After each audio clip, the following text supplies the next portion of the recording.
President Donald Trump has signed an order to levy 25% tariffs on imports from Canada, Mexico.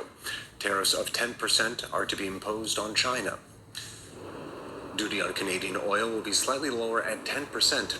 Trump cited what he said was Canada and Mexico's failure to halt illegal immigration and drug trafficking into the United States. Tariffs will take effect on Tuesday and will remain until Trump determines sufficient measures have been taken by Mexico and Canada. Both Canada and Mexico have said that they will impose retaliatory tariffs on American goods. Mexican President Claudia Sheinbaum says her country will retaliate with tariffs and other measures of its own.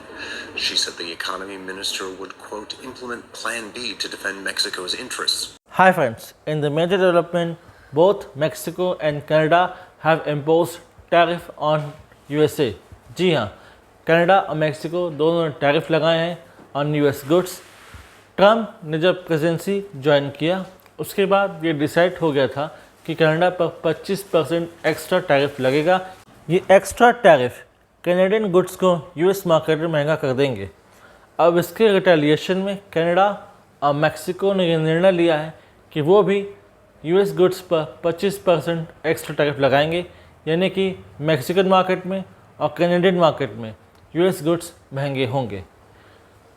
Canada को लेकर ये निश्चित था कि PM Trudeau जाते जाते tariff तो impose करेंगे इन रिटेलिएशन, क्योंकि एक बार उन्होंने अपनी स्पीच में कहा था कि कैनेडियन रॉ मटेरियल और कैनेडियन एनर्जी से यूएस के घर और यूएस के पावर हाउसेस, यूएस के मैन्युफैक्चरिंग रोशन होते हैं, यानी कि कैनेडियन रॉ मटेरियल पर यूएस इंडस्ट्रीज़ बेस्ड है।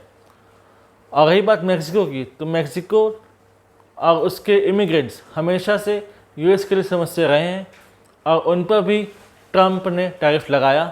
तो इस रिटेलिएशन में मेक्सिको ने भी टैरिफ लगाया, यानी कि दोनों ही कंट्री, चाहे कनाडा हो या मेक्सिको, वो झुकने को तैयार नहीं है।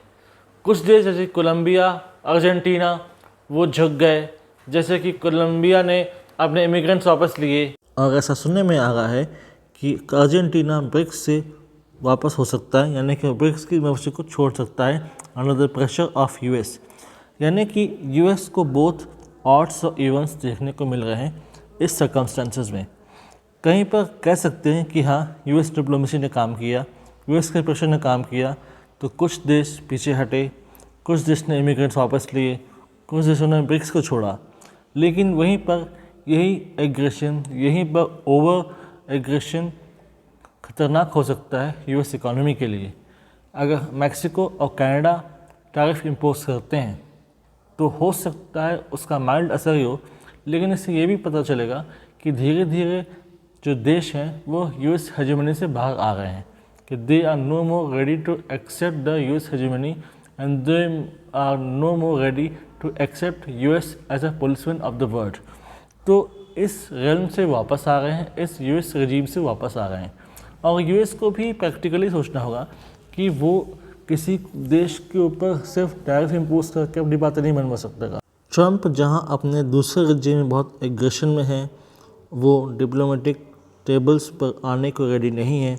उन्हें ग्रीनलैंड, पनामा, कनाडा, इन सब को लेकर बहुत ज़्यादा एग्रेशन है और वो चाहते हैं कि मामले जल्द से जल्द निपटे। ठीक है, लेकिन हो सकता है यही एग्रेशन यूएस के लिए समस्या बन जाए और कई लोग यूएस के खिलाफ हो जाएं। खुद नॉर्थ अमेरिकन कॉन्टिनेंट में समस्या बढ़ती जा रही है। खुद यूएस के एग्जिस्टेंस को लेकर सवाल उठ रहा है कि कैलिफोर्निया छोड़ना चाहता है यूएस को, और ब्रिक्स के साथ उनकी तनातनी तो आप सभी जानते हैं।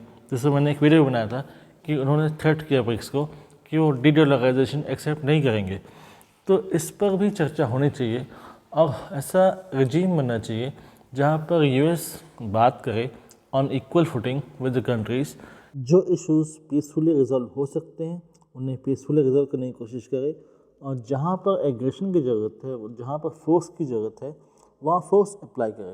यानी कि use both carrot and stick, लेकिन only use of stick and absence of carrot will suddenly harm US and its diplomacy. तो ये यूएस का टेस्ट है, यूएस की डिप्लोमेसी का टेस्ट है और ट्रम्प 2.0 का टेस्ट है कि अपने 4 साल में वो कितने फ्रेंड्स और कितने फोर्स बनाते हैं।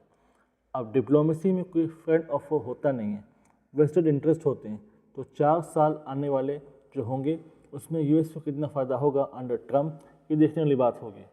इससे रिलेटेड कोई सिग्निफिकेंट इन्फॉर्मेशन आती है, I will make a separate video in this regard. Thanks for watching. Do like, comment, share, subscribe the video and widely spread this video for the knowledge of people. अगर आप हमसे जुड़ना चाहते हैं तो आप इंस्टाग्राम, टेलीग्राम के through जुड़ सकते हैं। Thanks for watching. जय हिंद, जय भारत।